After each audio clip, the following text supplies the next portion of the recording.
ಉಡುಪಿಯಲ್ಲೊಂದು ಬೊಬ್ಬುಸ್ವಾಮಿ ಮತ್ತು ಕೊರಗಜ್ಜೆ ದೈವದ ಪ್ರಸಿದ್ಧವಾದ ದೈವಸ್ಥಾನವಿದೆ.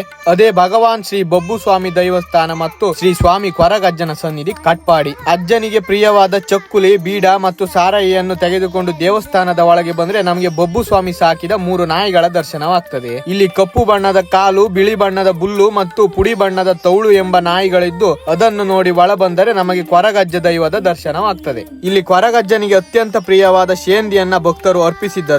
ಅಷ್ಟೇ ಅಲ್ಲದೆ ಚಕ್ಕುಲಿ, ಬೀಡ, ಸಾರಾಯಿ, ಬೀಡಿಯನ್ನು ಅರ್ಪಿಸಿದ್ದರು. ನಮ್ಮ ತುಳುನಾಡಿನ ಭಾಗದಲ್ಲಿ ಏನೇ ಸಮಸ್ಯೆ ಆದ್ರೂ ನಮ್ಮ ನೆನಪಿಗೆ ಬರೋದು ಕೊರಗಜ್ಜ. ಏನಾದ್ರೂ ವಸ್ತು ಕಳೆದೋದ್ರೆ ಪೊಲೀಸ್ ಸ್ಟೇಷನ್ ಮೆಟ್ಟಲು ಹತ್ತಲ್ಲ, ಅದ್ರ ಬದಲಿಗೆ ಅಲ್ಲೇ ನಿಂತು ಕೊರಗಜ್ಜನನ್ನ ನೆನಪಿಸಿಕೊಳ್ತಾರೆ. ಅಂತಹ ಅದ್ಭುತ ಶಕ್ತಿಯೇ ನಮ್ಮ ತುಳುನಾಡಿನ ಆರಾಧ್ಯ ಕೊರಗಜ್ಜ. ಅಲ್ಲಿಂದ ಮುಂದೆ ಬಂದ್ರೆ ನಮ್ಗೆ ಭಗವಾನ್ ಶ್ರೀ ಬೊಬ್ಬುಸ್ವಾಮಿಯ ಆಲಯ ಸಿಗುತ್ತೆ. ಗರ್ಭಗುಡಿ ಒಳಗೆ ನಮಗೆ ಬೊಬ್ಬುಸ್ವಾಮಿ, ಆದಿಶಕ್ತಿ ತನ್ನಿಮಾಣಿಗ, ಧೂಮವತಿ, ಭಂಟ ಮತ್ತು ಅಜ್ಜಿ ಬೆರೆಂತೋಳೆ ದೈವಗಳ ದರ್ಶನವಾಗ್ತದೆ. ಈ ದೈವಗಳ ಪರಿವಾರ ಕ್ಷೇತ್ರ ಪಾಲನೆ ನಮ್ಮ ಕೊರಗಜ್ಜೆ ದೈವ. ಅಲ್ಲಿಂದ ಪಕ್ಕಕ್ಕೆ ಬಂದ್ರೆ ನಾವು ಶ್ರೀ ಸ್ವಾಮಿ ನಾಗಬೆಮ್ಮರ್ ಮತ್ತು ಶ್ರೀ ಸ್ವಾಮಿ ಸತ್ಯ ಕೆಂಬರ್ಲೆಯನ್ನು ನೋಡಬಹುದು. ಅಲ್ಲೇ ಪಕ್ಕದಲ್ಲಿ ಅಯ್ಯದ ಕಲ್ಲು ಸಹ ಇದೆ. ಇದೊಂದು ಶಕ್ತಿಶಾಲಿ ಮತ್ತು ಪ್ರಸಿದ್ಧವಾದ ಕೊರಗಜ್ಜೆ ಮತ್ತು ಬೊಬ್ಬುಸ್ವಾಮಿಯ ದೈವಸ್ಥಾನವಾಗಿದ್ದು ಈ ಕಲಿಯುಗದಲ್ಲೂ ಸಹ ಹಲವಾರು ಪವಾಡಗಳು ಇಲ್ಲಿ ನಡೆಯುತ್ತಿವೆ.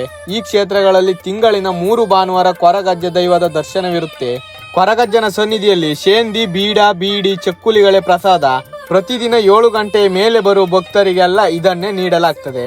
ನೀವು ನಮ್ಮ ತುಳುನಾಡಿನ ಭಾಗಕ್ಕೆ ಬಂದ್ರೆ ಕೊರಗಜ್ಜೆ ಮತ್ತು ಬೊಬ್ಬುಸ್ವಾಮಿಯ ದರ್ಶನ ಪಡೆಯಿರಿ. ಖಂಡಿತವಾಗಿ ನಿಮ್ಗೆ ಒಳ್ಳೆಯದಾಗ್ತದೆ. ಈ ವಿಡಿಯೋ ಇಷ್ಟವಾಗಿದ್ರೆ ಕೊರಗಜ್ಜೆ ಅಂತೇಳಿ ಕಮೆಂಟ್ ಮಾಡಿ ಹಾಗೂ ಇದೇ ತರಹದ ಇನ್ನಷ್ಟು ವಿಡಿಯೋಗಳಿಗಾಗಿ ನಮ್ಮ ಪೇಜನ್ನು ಫಾಲೋ ಮಾಡಿ.